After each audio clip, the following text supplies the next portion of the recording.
Good afternoon. I'm Erin Chadwick, and for some of you, you may know, but some of you may not. This is my first year at Calvary Day School, and I'll just say the students here have been absolutely amazing.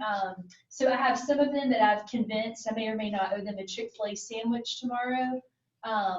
But they're here, and I'm just going to let them go ahead. We're going to get started. I'm going to let them introduce themselves, and then I have some questions that I was going to ask them, and then of course maybe in the chat or if anyone wants to unmute themselves and they have a question at the end, they're ready and willing to take questions as well. So I'm going to go ahead and get started. Yeah. I'm Brianna Hurt. I'm a senior here at Calvary. I'm a varsity cheerleader, and I've been going to school here for 4 years as a result of my past school shutting down. I'm Sarah Catherine. I just started at Calvary in, October, I think. And that was because of my old school. I was at a public school and it was online, and it was not a good experience. So now I'm here at Calvary. I'm Rob Patel. I'm a senior. I've been at Calvary my entire life. I play soccer varsity, and I do other sports for other teams too. Okay, I'm Grayson Bennett, and I'm a senior here at Calvary, and I've been here since pre-K, and I play varsity volleyball, but our season's over now, and I coach volleyball now. So I do just want to mention that we are in person every day. So I think some of what they're going to share with you today is obviously a little bit different. And not every school is as lucky to be in person. So they have access to some things that other students don't. But I just kind of wanted to reiterate a little bit. Will you talk a little bit more about your experience coming? We usually don't accept seniors, but I think that this is something that's important to note from a post-secondary side, because we have a few students that have come to us this year, and it really kind of makes things difficult because they're leaving a public school environment. They need letters of recommendation, trying to quickly adjust transcripts, things like that. So I think, again, from a post-secondary side, that's something to keep in mind, but I'll let you talk a little bit more about that. Yeah, so with virtual school, I was just really struggling. I think a lot of people are. I know a lot of my friends that are still at my old school are really struggling. They're not even back yet. And so when I switched over, at my old school, because it was online, I didn't really have access to like the counselor like I would if it were in person. I emailed him, but it wasn't the same, and they didn't have like webcam capabilities. So, and he has a lot more students than Ms. Chadwick does, like under him. So that was a thing. And like before I switched, I was like, I don't think I told you this, but I was like thinking about dropping out of high school. Like I've said that before as like a joke, but I was seriously considering it because I was really, really, really struggling. And I've always done really well in school. So it was just a bad situation. But now coming here, I've had access to things that like, it just made the college application process so much easier. Just being in person and being able to come in the college room and talk to Ms. Chadwick like whenever I need to, and that's been a big difference.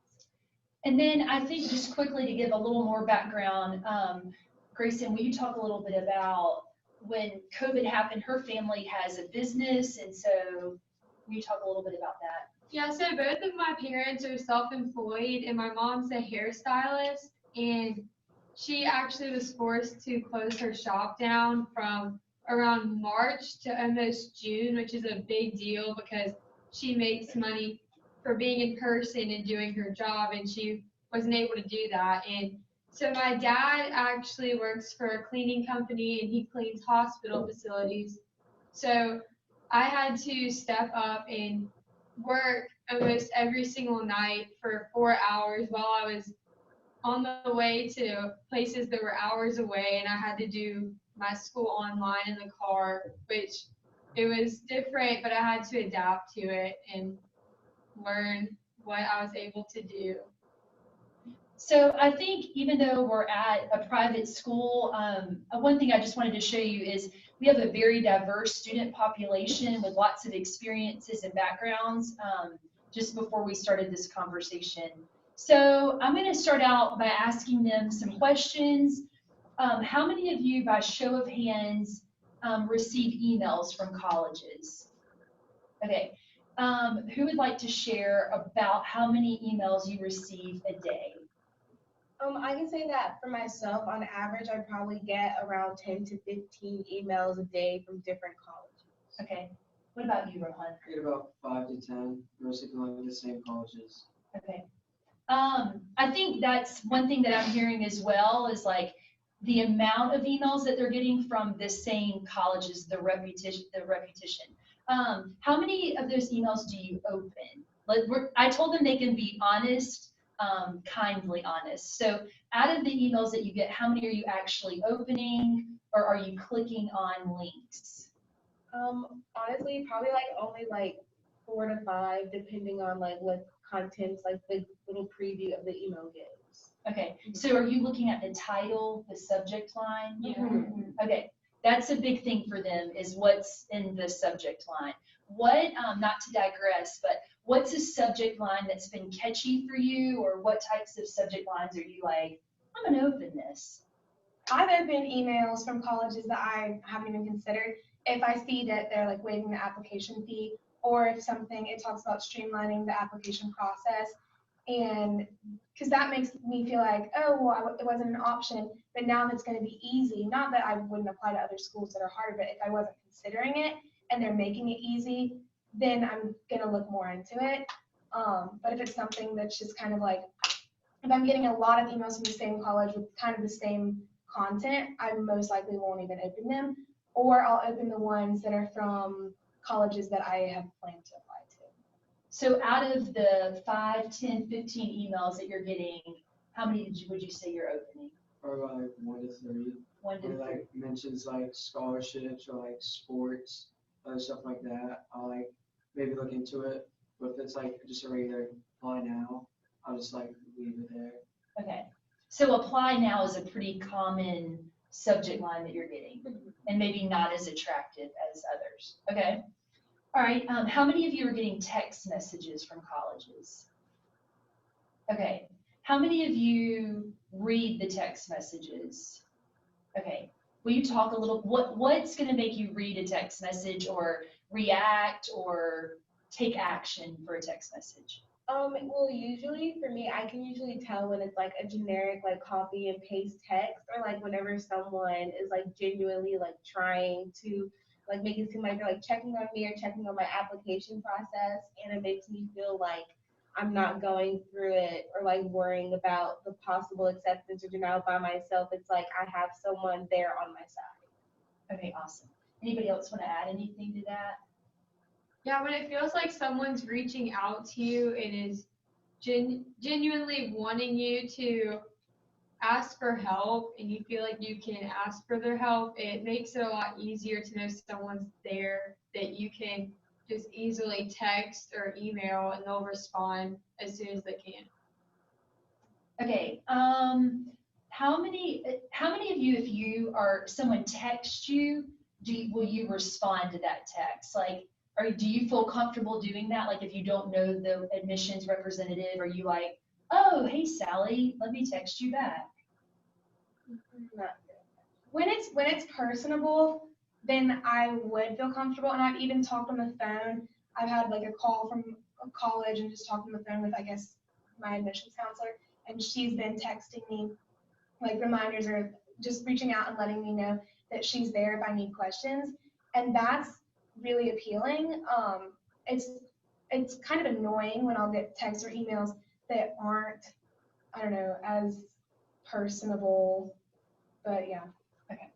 So they like the personal stuff. So things that have your name in it are specifically geared towards you guys. Okay. Let's talk a little bit about mailing, stuff that you're getting in the mail. So I'm assuming all of you get mail. Okay. How much mail do you get a day? Or let's say during the week, how much college mail do you receive? Or like 1 college mail every week. Okay, from like different colleges each week. okay. So you're getting, the volume maybe isn't as high, but it's from a bunch of different schools. Okay. What about you guys? I probably get like at least five pieces of mail a day. Because every time I go to the mailbox, or every time my parents go to the mailbox, they'll just have a big stack of mail and just leave it on the counter and I have to look through it. Like there's probably 50 pieces of mail just from recently that I just haven't even gone through. Okay. Probably for me, I probably get like 2 or 3 pieces of mail like a week from different colleges. Okay.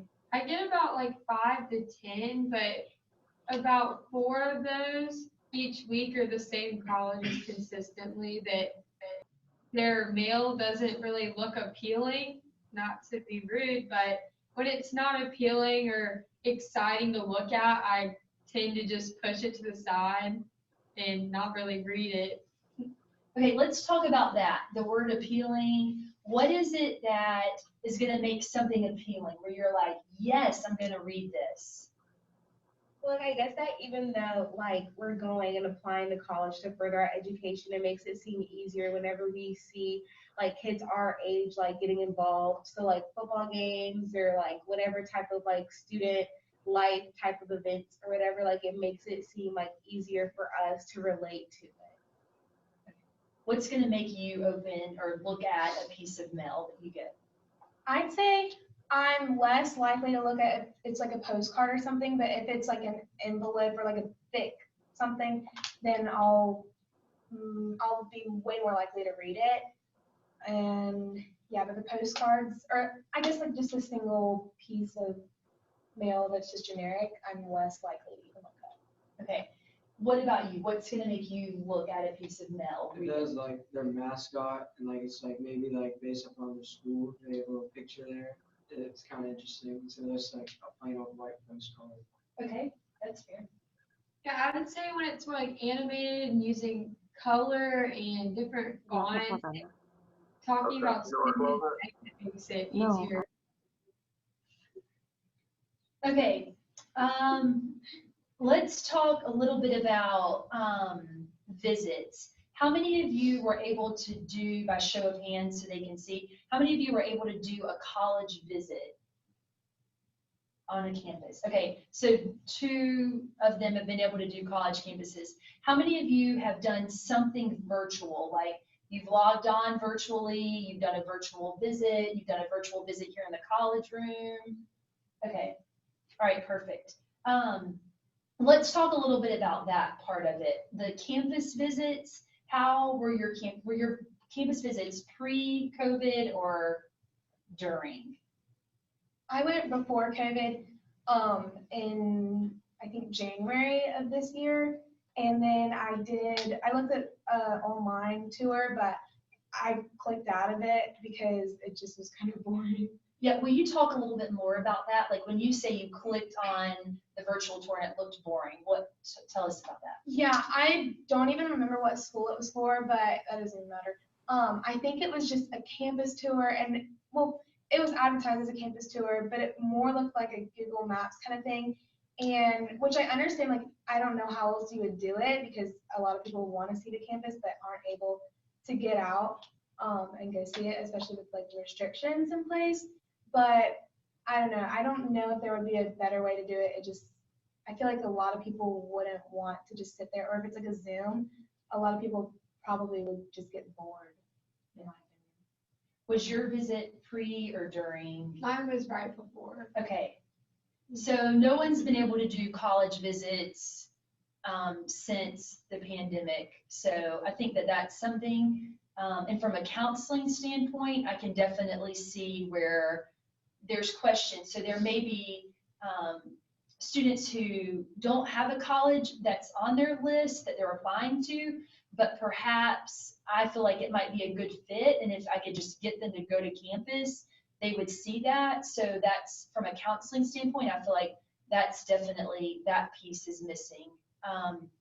But as we kind of talk about that, let's talk a little bit more about virtual visits. I think we hear all the time, like, oh, you're tired of Zooms, you're tired of virtual visits, but will you each just take a second to talk a little bit about Are you tired of them? Are they okay? What would keep you intrigued?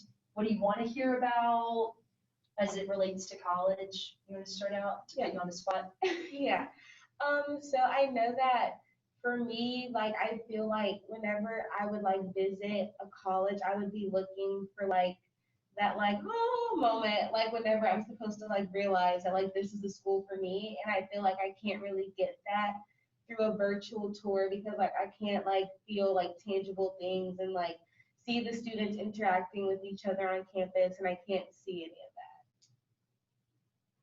What about you? What would make you be like, yes, I'm staying in for this Zoom, or I'm logging on for this virtual whatever? Maybe incentives because like I feel like everyone likes prizes. But I just thought of something.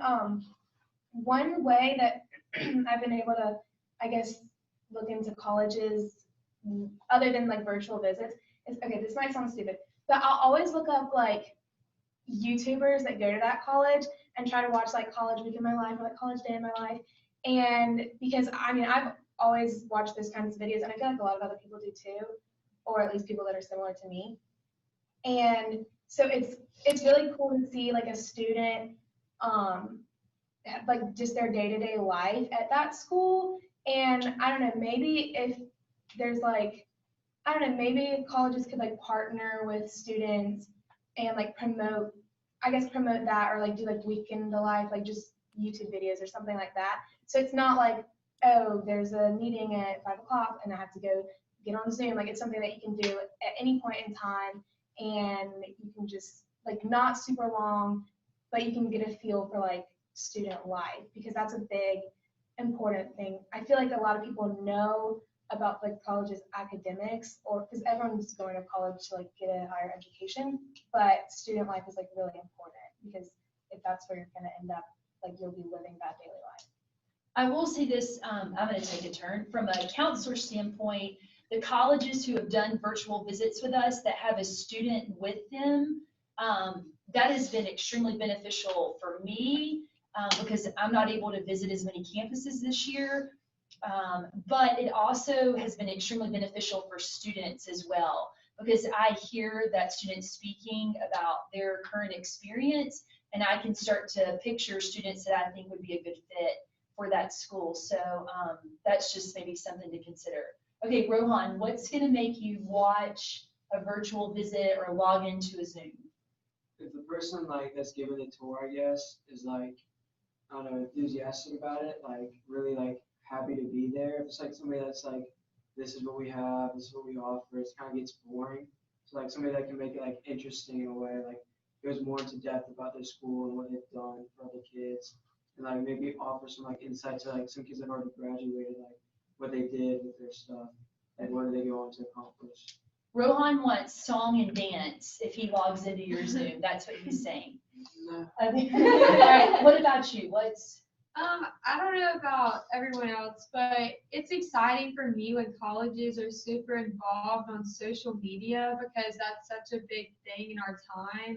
And almost like she was saying is when I see like a student takeover on the social media, like when you watch that, it gives you a feel of like, could I fit here? Or like, can I see myself doing the things that this person's doing? Or it's exciting when they post videos, just like maybe like drones around campus showing like a widespread of what it looks like there and watching students walk to classes and stuff. Like, I don't know, when you're choosing a big decision like this for the next 4 or so years of your life, it's really hard to figure it out when you can't see someone living in it. I have a follow-up question on that. Can you guys hear me? Yes. Okay, cool. I'm Caitlin from ABAC. My question is, when you go to follow a school on social media, do you look for like the main page or do you try to find like an admissions page? Like we have both, of course, the main ABAC page and then we have an ABAC admissions. Do you add both? Do you only look for the main one? Which one? Well, I follow the main one first, and from there I follow admissions. Like I know that I'm following a school right now, and they almost tagged their admissions in almost every post that they posted. And so I decided to follow the admissions page. And then from there, I look in like student life pages and stuff like that if I become interested in it. But I think the main page is the most appealing to look at because they make it look more exciting. All right, thank you. Yep. What about you? I would agree with her about following the main page and then finding the admissions page through that. And I'll follow both because I think they both bring different things. Like you can see like bigger picture things and then more like, hey, remember like the deadline, like from the admissions page. It's what I've seen so far. And I do think it's important to know too that not all of the students do, but I feel like the students that are following schools, like they're following schools. I'm not going to mention names, but some people come in and they're like, I've looked at every sorority, I've gone to the Bass Fishing Club. Like when they're looking, I feel like you guys are looking. And then I feel like if they're not, they're just completely off of it. I haven't found like an in-between. That's just kind of my personal opinion. Okay, I think that this is important for colleges to hear, especially as you try to recruit students in the midst of a pandemic, how they created their college list. And then I would just like to add something at the end of that, but coming into your senior year, by show of hands, how many of you knew, like, I'm applying to these colleges, I'm good to go? Okay, and then how many of you have added a college to your list since school has started, like since your senior year has started? Okay, and can you tell us, like, why did you add that college? How did you make that decision to add it? Well, I know for me, I made my college list based off of where I have a lot of family. I'm really like family oriented, and so I feel like my family would help me get through like things like that. But a certain college that wasn't on my list before, I ended up applying to because after my grandfather passed away, I wanted to be really close to my grandma, and so like applying to like a place where I thought, oh, well, I don't really know if like that city's gonna be like exciting for me. Like I ended up applying there just based off of her. Okay. I already knew where I was gonna apply for the most part, and I've applied to I think 2 other schools that weren't even on my list, just because I saw that the application was easy and that they waived the application fee, and I was like, why not? And so that like drew me in. Otherwise, I wouldn't have been interested in. I don't think getting pieces of mail or emails or anything. I think I knew where I wanted to go, and that wasn't gonna like convince me to apply to their college unless it was like making it easier, I guess. Okay, like if it was a simplistic, like, oh, they catch my attention and they've waived the application fee, they kind of fit all of my needs. Yeah, I'll apply here. Mm-hmm. Okay. Or if it's somewhere I was considering, but if it's a school that I wasn't considering, I could be totally wrong, but I feel like most people that I know kind of already have a vague idea of where they're going to apply at least, and they're not going to like get a postcard from a college and be like, oh, this looks like this is a pretty campus. Like a lot of colleges have really pretty campuses, and so I think that most people just have an idea, and there's only a few things that can like really convince someone if they're not interested in a college at all. There's only a few things that can convince them to want to apply, at least in my experience. Yeah. Did you add schools to your list after school started? Yeah, I made my college list based off of my majors and like people that have gone to those colleges, like what they've had to say about it. And I also like looked into like what the college has to offer internship wise. Like if they can maybe like during my course, whatever major I choose, if I can like do a one-on-one with somebody that's done that type of stuff and like learn from them. And then I added colleges through like other interests, like if I wanted to do sports or if I wanted to be like closer to family also. Yeah. Okay, so I've added a few colleges to my list, and I would say this might sound bad, but based on like almost what their website looks like, if it catches my eye and I want to learn more about it, if their website's kind of dull and just shows a picture of the campus and doesn't show student life, I tend to just exit out of it instead of looking more into it. And then I also go off of like word of alumni that I know that have been to those schools.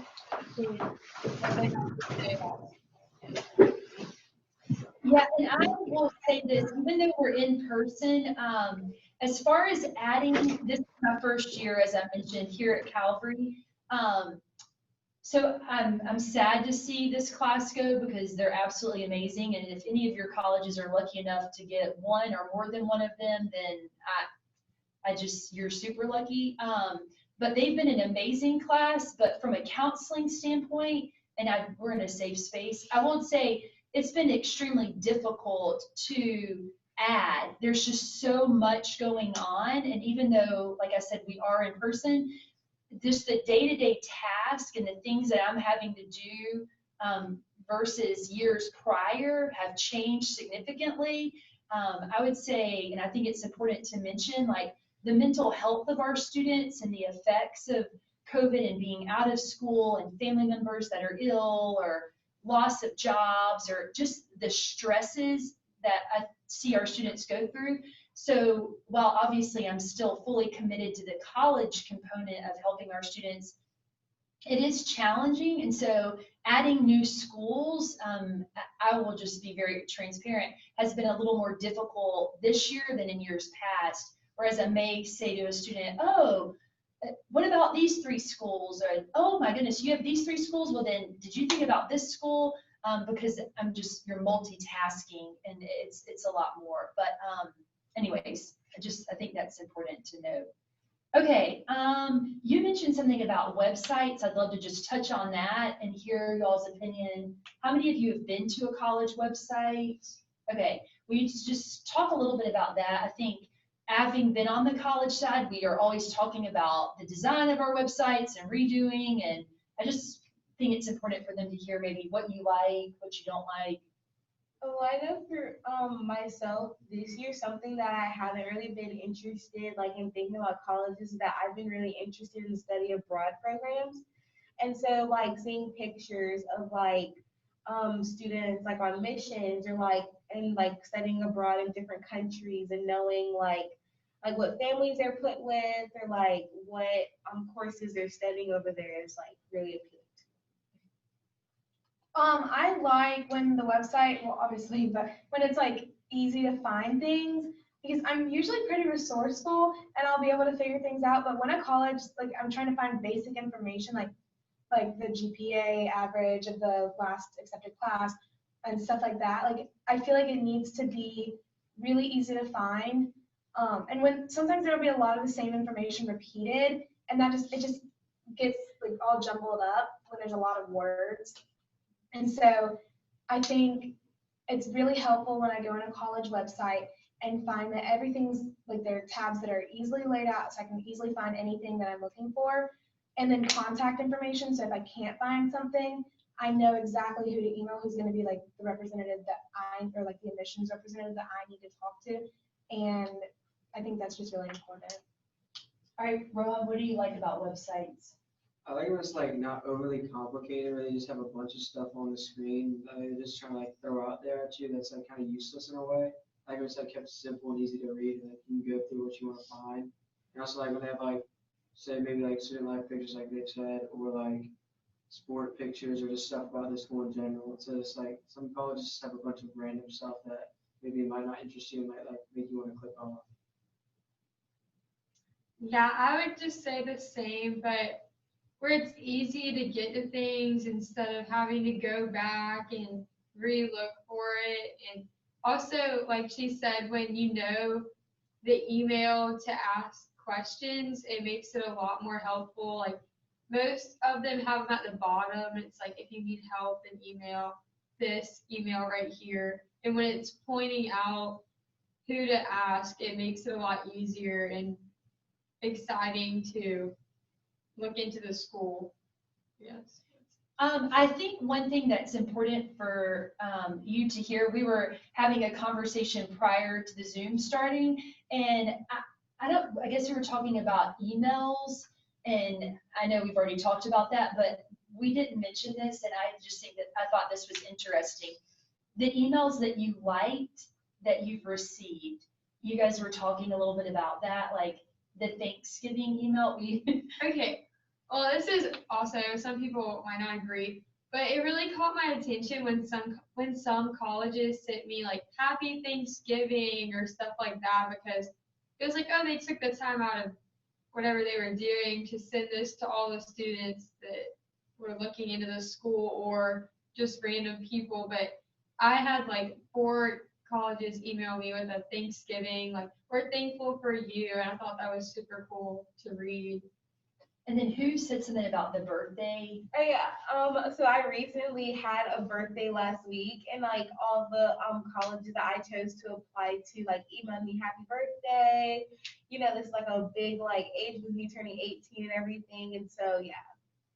So they like stuff like that. That's like and I think we also kind of talked about this too, but like the text messages, anything that seems personal, I think they're really definitely enjoying that this year. Is there anything else that y'all want to add that I didn't ask you about or that you want to share? If not, we can open it up to some questions maybe. I have one thing to add, but okay, I don't want this to come up like that. You said be honest. Yeah. So, okay. To an extent, I said be honest. Yeah. Well, okay. When there's a college that is continually reaching out to me, like emailing me, texting me, I'm getting like so much mail from them, and I haven't like expressed any interest in them at all. Like I think at the beginning of the college application process, like it's nice because I can just see like what the options are. But once I'm getting the same stuff from the same college over and over and over again, and I haven't even like I haven't talked to anyone, I haven't toured, I haven't even like raised your hand. Yeah, then it's just like it gets annoying and it makes me want to go to the college less. Like I just get like a bad taste of that college in my mouth or whatever I was saying. I don't know. But if it's like a college that I have expressed interest in, like, and they're starting to send more mail and saying like, oh, like we saw that you filled out this thing on the website, this form, then that like draws me in more. Okay. Well, we talked about this just a little bit. When colleges send you, or they put like, and I'm not judging because they put our picture in our email here at Calvary, but like they put a picture. Do you like seeing a picture with a name in emails, or if on their websites, if they put a picture beside the counselor, like, do you like seeing who you're talking to? Yeah. Okay, just curious about that. All right, okay, we're gonna open it up for questions if anybody has anything.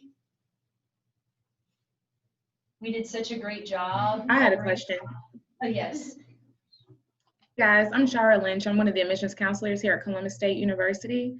I just had a question. I wanted to follow up on the virtual visits that typically take place through Zoom. So when you guys actually come to those virtual visits, what is something that you're looking for within those visits?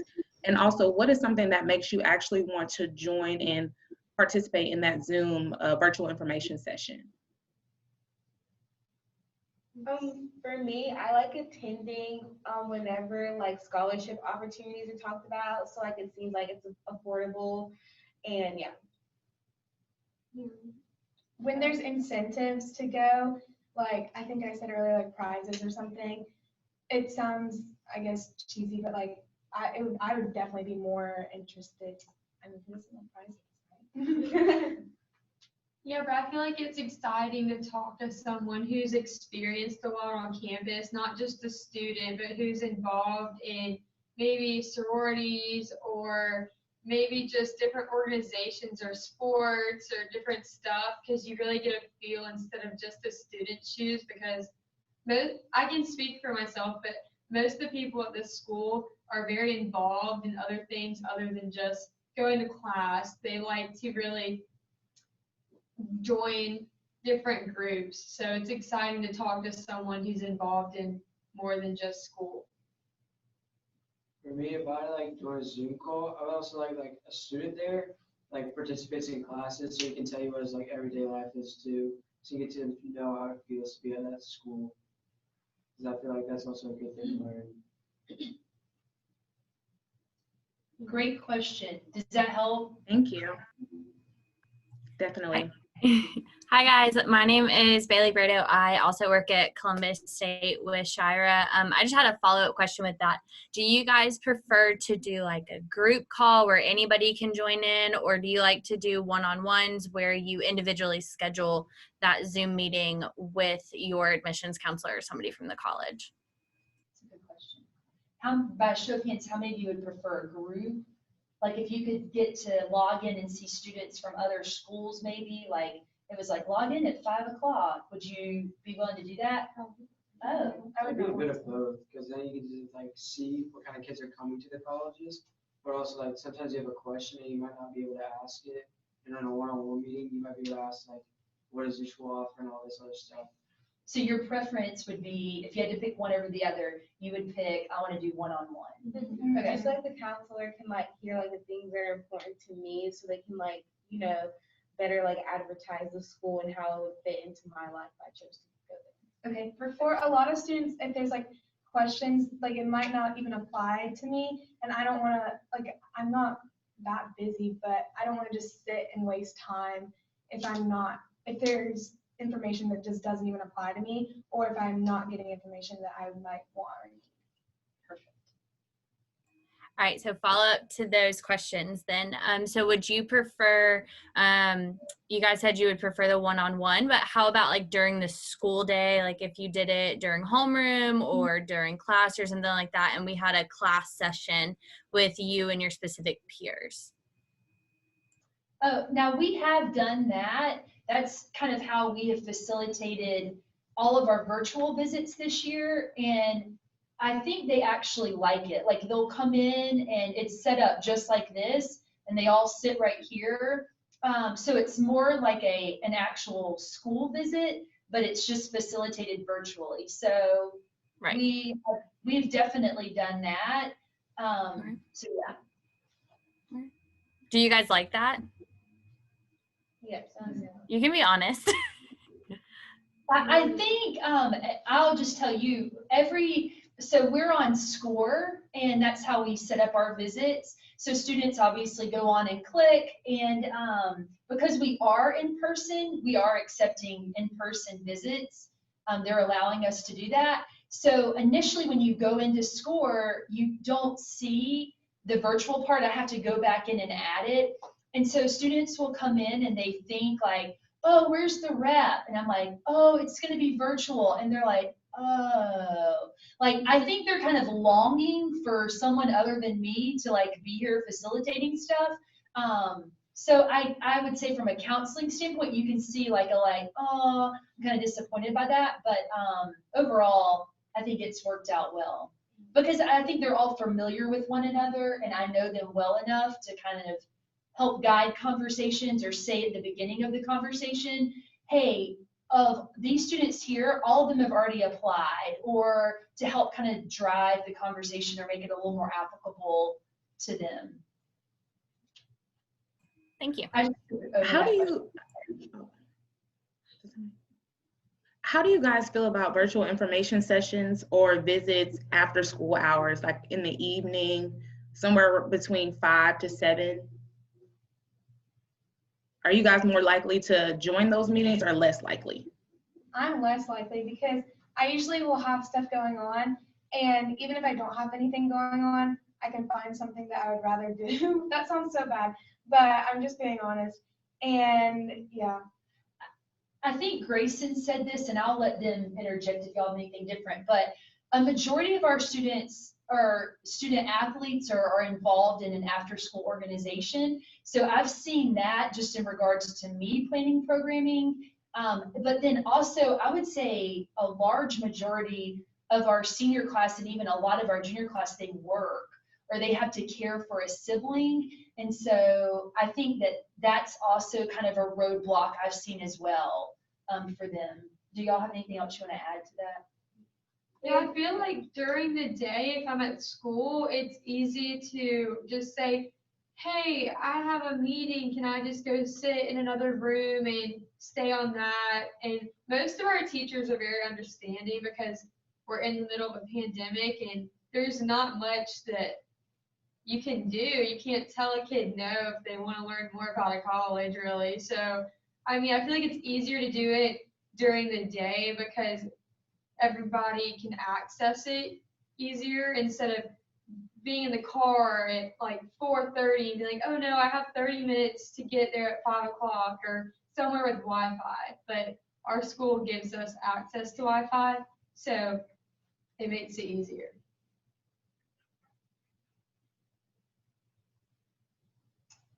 I think we might have time for another question or two if anyone else has anything. Hi, my name is Sean Kilgore, and I'm from UGA. I think one of the biggest questions I have is, there's so many different opportunities virtually to communicate with students, as well as like virtual events and stuff. But would you say there are any gaps that you're seeing from colleges? Like, what would you like to see maybe that we aren't doing? Like, is there like more email, like obviously not more emails, but what would you say there's? They want you to show up at their door with an acceptance letter. Have any of y'all experienced that? I'll let y'all answer, but I think that's a great question. Like, is there anything, like, maybe are you not getting phone calls, or I don't know, do you want to hear more from reps, or are you missing a student life piece? Like, For me, it feels like if they start building a personal connection with you in a way, I know some colleges can't do that because there's like so many kids that apply. But like sometimes colleges will actually like message you out on your phone or call you or email you. Like stuff like that may seem annoying to some people, but to others it can be like, oh, they actually are showing more and more interest in me, and more people will click on it. So like I guess building a personal connection with like kids that are applying could like be a way to make people more and more interested in school. That's what got me in when other colleges started like showing interest in me. Like I clicked on their emails and like viewed their school and stuff. And like adding on to what Rohan said, I really like phone calls. It's like kind of like putting a voice with like the name of an admissions counselor. And it just like makes me feel a lot better about the admissions process, knowing again that like I have someone there that like knows me in a way and knows like calls like, oh, I haven't gotten your application yet, like do this, do that, like keeping me updated on all like the deadlines going on. I think it was you that said before we started, they were talking about text messages, and I think it's interesting how much they pay attention to wording and the intentionality behind wording. So was it you that received a text message and it said, I'm here to walk alongside you, or what it said? What did it say? Was it you? Oh yeah, that was me. I was like, I'm like, there's somebody there. Yeah, I got a text message. Well, I've gotten text messages from, I guess, an admissions person, and I'm sure it was like copy and pasted to everyone, but just the wording, it was like, I'm here, like, if you have any questions, like, we can work together, like, let's get your everything submitted, like, let's get your transcript and your letters of recommendation by the end of the week. And that just was like, okay, like, it made me want to go, like, I can do this. Yeah, that was a big push, I guess, and it was like helpful. Do y'all have like $1 million idea? Because if you come up with a great idea, then they'll have to like pay you for your great idea. You could be a game changer in college admissions for everybody who's logged on right now. I don't think we have any great ideas as of right now, but I think it's also important, and as you can hear, even just in this small poll that we have, how diverse their answers are. And I'm sure I could go find 2 more kids in the hallway tomorrow and they would say, if you call me, I will hang up and block your number, but. Wait, I have an idea. Oh, okay. Sarah. So, okay, with like virtual, okay, so everyone that I know has TikTok. And I know some colleges are like on TikTok now. And okay, I feel like that would just be such a good way to like reach more people, but they can't be cheesy. They can't be like cringy, and they can't be like old people like trying to be cool. Like maybe like, I don't know, it's just like keeping up with like trends and stuff that's gonna like just, I guess, I don't know if y'all watch TikTok, like probably not, but I just feel like, or colleges that like have famous TikTokers like doing stuff like them. I've seen colleges do that. Or like the YouTube thing that I said, like connecting with them, because then they have like a big audience and that could just like reach more people. And literally every high schooler I know is like spends hours on TikTok. Like it's just a thing. And so that's like smart to take advantage of, I think. That would be everyone except our students because they're always studying. Oh, So yes, our yeah. kids are- This is just what I've heard from my peers that's been our school. I do have something that's totally off of this subject, but one thing about the pandemic that I feel like has really gotten to me with applying colleges is I don't feel like admissions counselors or tours are as open about fees when you apply. I feel like when I apply to some schools, I'm completely caught off guard by like how much some of them truly are. And I don't know about anybody else, but for me, I feel almost bad asking my parents for help, like for money to apply to these colleges because we're in the middle of a pandemic and like I said, my parents are self-employed. So I feel like some of these fees for these applications are like, I think about it like, oh, that's like a whole meal for my family. Like I just feel bad and guilty asking for it during this time. I mean, I know there has to be application fees, but like even like we talked about earlier, like some like it'd be helpful to have like, oh, you have 24 hours for this fee waiver or something. But I feel like some colleges that I've applied to, I almost just felt completely guilty or almost backed out because I just get completely starstruck at the end when you complete your application. It's like, submit this fee right here, like type in your card number. And it's like, do I really want to spend this amount of money for this school that I don't even know has reached out to me or anything? So I totally agree with that. And like, yeah, like I on what they said, like, and then like for us, like most of us have like multiple colleges, like 4 to like 9 colleges on our list, and so those fees like stack up like really, really fast. And so if it's like, oh, 30 here or whatever there, you know, it like stacks up really fast. And I'm like, my family is lucky, like I can apply to the colleges that I want to, but I still like feel bad and like thinking about other people that maybe don't qualify, because I know their fee waivers based on like income and everything. Like if you don't qualify for that, but like you still want to be able to apply to a certain amount of colleges, and it's just not doable for everyone. And it's kind of a burden, and I always feel bad asking my parents like what you're saying. But I don't know if there's like a good solution. Yeah, it's hard. It's definitely hard. I'll say out of the schools that I've worked at or for, this is the first school where I've had to, most of our students are paying their application fees out of their own account. And this is the first school that I've probably been to. I've had to show more students how to enter a credit card number in, which is a good thing because they're obviously not big spenders. But yeah, I would say a lot of them will get to the end of an application and then say, I have to wait, but they don't quite fall to where they're eligible for a fee waiver. So that's definitely been difficult. So we just rambled on for 20 minutes. Sorry. Completely digressed. So in summary, you need to hang up off this call and create a TikTok. That's your job. No, that was really helpful. Thank you. So definitely one of the biggest things you would say then is definitely not my original question, but really helpful insight is especially for fee waivers, be more transparent about fee waiver offerings, about where they're like what the different offerings are. Yeah, or even if the student, because can't y'all like see if someone's like putting interest, isn't like what's demonstrated interest? Yeah. Is that, because I've heard that word, but I didn't really know what it meant. Okay. So if like someone's really interested and like putting their email into things and like signing up for things, I don't know, maybe make that accessible. Because if you can't give everyone a 24-hour fee waiver or something, make it accessible to those people because they're clearly like interested in your college and like want to go or like have some degree of interest, and maybe like the fee waiver, the fee could be something holding it back. Like waived for a prospective student. Mm-hmm. Yeah, and some schools do that. I think it's just like larger universities, like we see that at a lot more of like the private liberal arts schools or some state schools, but I think some of the schools, most of the schools they've applied to that hasn't been an option. So maybe expanding that option or opportunity for that student that falls in the middle. So they don't qualify for the fee waiver. And I think, they're seeing the fee at the very end. So we'll sit through the application and it's like, hooray, we're at the end of Common App and it's like $65, so.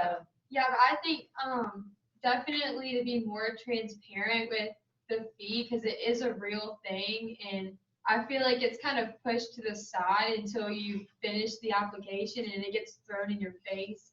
Instead of like, it's almost like though when you're an underclassman, people don't really talk about fees. And so you don't really know that they really exist. And then you get put here and then it just gets thrown at you. But I think it should be advertised more so maybe people can save money and they know they want to apply to a school. They can kind of estimate how much the fee is going to be and they can save for it over time instead of just having it thrown at you in just a few minutes. And I mean, I have to text my parents and be like, hey, I'm spending $75 on a school. Like, is that okay? Because I told you, like, I feel guilty when I applied. So I found out, sorry, I'm talking again.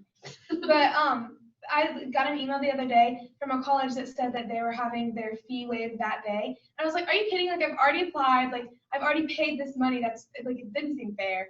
But if they had, like, said, oh, by the way, like, this day, like, we're gonna, I don't know. It was just annoying. I was like, ah. That is another thing that I will just bring up from a counselor standpoint. I've always operated like by October 15th, I want every student to have had submitted an application. And especially coming into the school year in the state that we were, when school started, we didn't know if we were going to be here a week, a day, 2 weeks. And here we are at the end of the semester. So I came in immediately, especially not knowing the students, trying to form relationships and get as much accomplished as quickly as possible. And so unfortunately for them, and these are the students I feel like that really needed it, we were so busy applying, and then now here we are sitting at the other side of that, and schools will send out application fee waivers. And so that is a little bit difficult because in my brain as a counselor, I had a strategy. Let's make sure they're taken care of. Let's get this done while we're all here in person. It'll be so much easier than if we have to go virtual again. And then, like Sarah said, she's like, wait a minute, they waived the fee, but everything's already done. And people that like are really interested in the school are, at least the people that I know, are more likely to apply early, or not even if it's like an early action thing, just like earlier than the regular decision deadline. And so I feel like those should be the people that like get the help instead of people that are like, I guess, I mean, I've done it, just seen like a fee waiver and been like, oh, I guess I'll apply. But I feel like it should go to people who are like actually interested in the school rather than when it's just getting later and being like thrown at you. Sarah doesn't also understand the other side of that, so I'll explain that to you later. Okay. All right. Sorry, Bailey from Columbus State again. Aaron, I had a question like on the counselor side. So Yeah. The state of Georgia did a November apply to college month, and a lot of the state colleges waived application fees for like a week or a couple of days. As a counselor, one, were you aware that the university or that the Georgia colleges did that? And then two, as a counselor, would you prefer that to be earlier? And do you know other counselors that would prefer it to be earlier in the semester? Yeah, I think everybody's different, right? Like, again, this is my job. This is my passion. I love it. I would personally, if you're asking Aaron Chadwick, I would say I would love to see fees waived very early on, and then maybe again in November. I get the no fee November. I get that kids need to transition and all of that fun stuff. So I understand all the obstacles that other counselors may be going, and students aren't starting their senior year like ready to apply. But I do think it would be a nice little treat for those that are organized. In regards to fee waivers, anytime I get anything from a college, so I do like in the subject line that says like waiving fees waived, like just go ahead and tell me.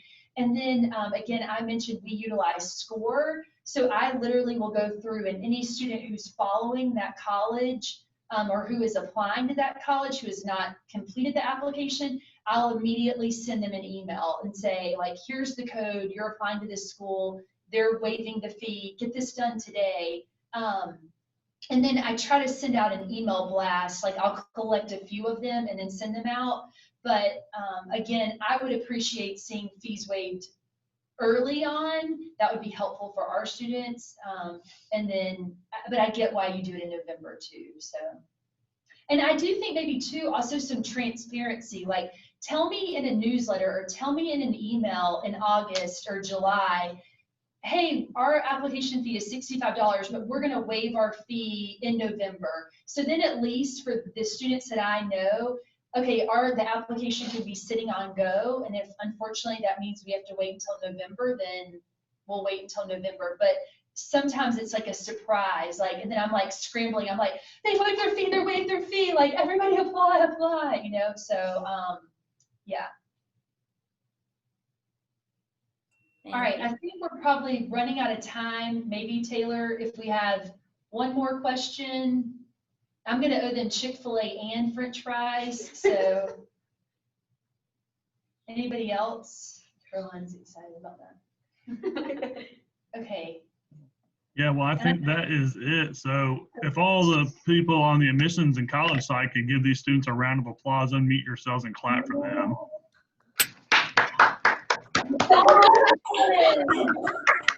Thank you.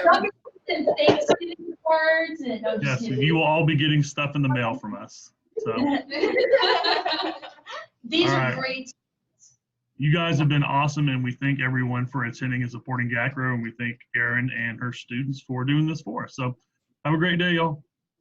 Bye.